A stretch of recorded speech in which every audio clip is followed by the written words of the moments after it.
kelas 3 pelajaran 8.b tentang kisah Nabi Muhammad SAW menerima wahyu.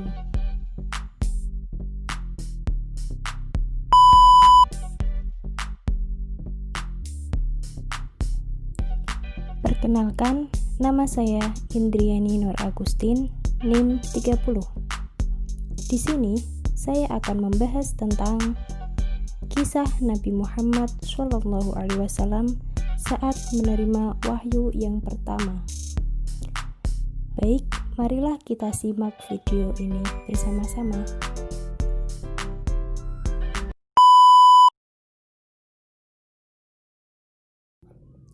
Baik, kita sudah memasuki bab kisah Nabi Muhammad SAW menerima wahyu yang pertama. Nah, di sini siapa yang tahu bagaimana sih sejarahnya beliau saat menerima wahyu yang pertama? Nah, ringkasannya itu seperti ini.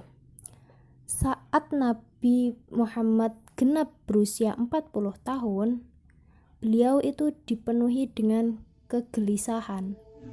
Karena apa? Karena beliau melihat sikap kaumnya yang semakin jahiliyah, yang mana zaman itu disebut zaman kebodohan. Nah, dalam konsep Islam, jahiliyah itu berarti masa-masa di mana penduduk dalam ketidaktahuan. Maksudnya saat manusia itu bertindak tidak sesuai dengan ajaran agama. Kan itu sangat membuat beliau gelisah. Nah, bagaimana sih kisah selengkapnya? Mari kita bahas bersama-sama.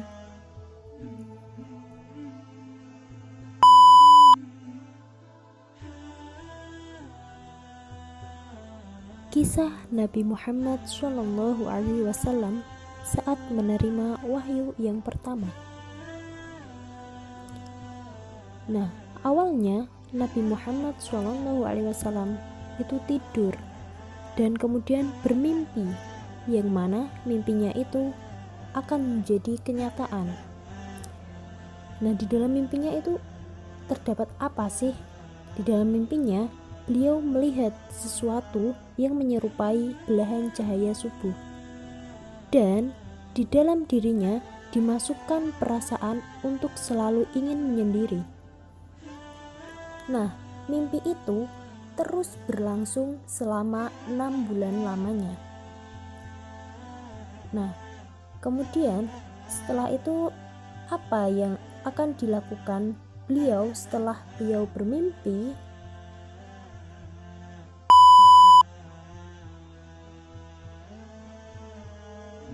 Setelah mendapatkan mimpi tersebut, Rasulullah langsung berangkat ke Gua Hira untuk berdiam diri, yang mana Gua Hira itu letaknya jauh dari keramaian dengan berbekal gandum dan air.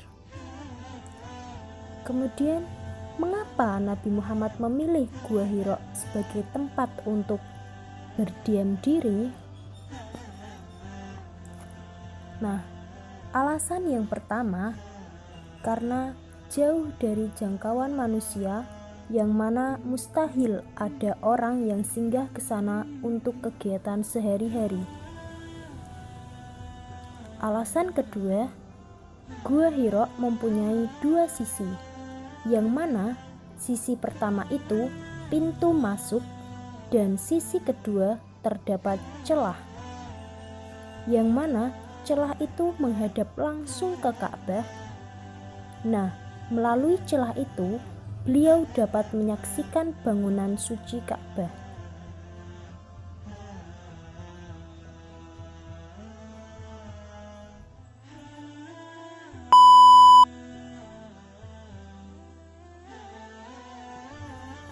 Kemudian, apa yang dilakukan beliau selama di Gua Hira? Nah, selama di Gua Hira, beliau beribadah setiap malam selama beberapa hari. Hingga pada 17 Ramadan, datanglah kepada Nabi Muhammad SAW sesosok malaikat yang berwujud manusia. Dialah Jibril dalam tubuh laki-laki yang berpakaian putih. Nah, pada saat itulah Nabi Muhammad merasa kalau mimpinya itu menjadi nyata.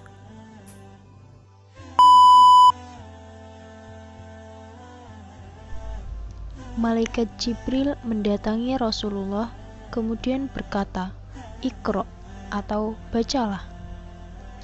Nah, selanjutnya Nabi Muhammad menjawab, "Aku tidak bisa membaca."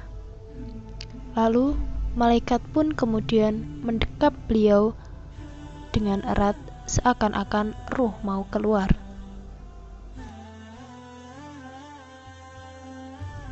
Lalu malaikat Jibril melepaskan dan kembali berkata, "Bacalah wahai Muhammad." Dan Nabi Muhammad menjawab dengan jawaban yang sama, "Aku tidak bisa membaca." Kemudian malaikat Jibril kembali mendekapnya lagi dengan erat. Lalu malaikat Jibril melepaskan dan kembali berkata, "Bacalah wahai Muhammad." Dan Nabi Muhammad menjawab dengan jawaban yang sama, "Aku tidak bisa membaca." Untuk ketiga kalinya malaikat Jibril kembali mendekap Nabi Muhammad SAW dengan erat sampai dada beliau terasa sesak. Kemudian Jibril mengulangi perintahnya lagi, "Bacalah wahai Muhammad." Dan Nabi Muhammad SAW mengubah jawabannya, "Apa yang aku baca?" Lalu malaikat Jibril membaca surat Al-Alaq ayat 1-5.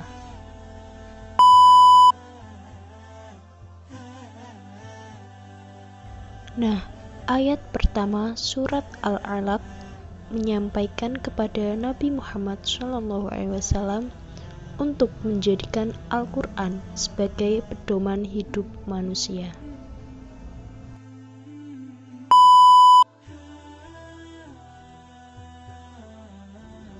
Setelah Rasulullah SAW mengucapkan bacaan surah Al-Alaq tersebut, sang malaikat pun meninggalkannya pergi. Kemudian Rasulullah takut dan memutuskan untuk pulang dengan keadaan gelisah dan badannya yang menggigil seperti demam.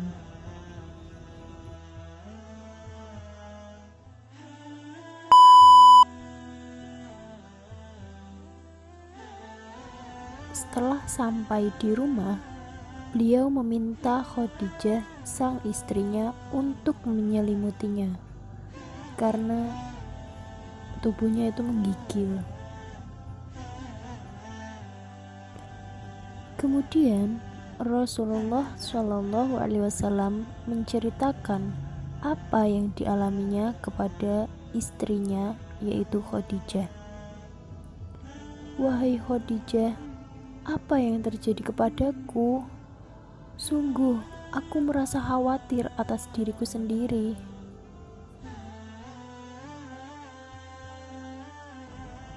Dan kemudian Khadijah menjawab, "Tidak, bergembiralah engkau. Demi Allah, Allah selamanya tidak akan menghina engkau. Sesungguhnya engkau selalu menyambung tali persaudaraan, selalu menanggung orang yang kesusahan, selalu mengupayakan apa yang diperlukan, selalu menghormati tamu, dan membantu derita orang yang membela kebenaran."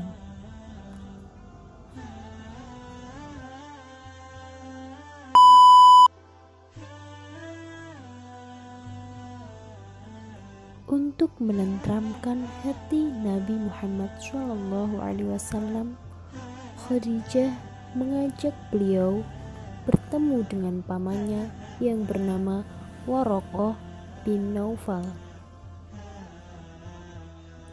Kemudian Waraqah bin Naufal berkata, yang datang kepadamu adalah An-Namus Al-Akbar, yaitu Malaikat Jibril yang pernah datang kepada Nabi Musa alaihissalam.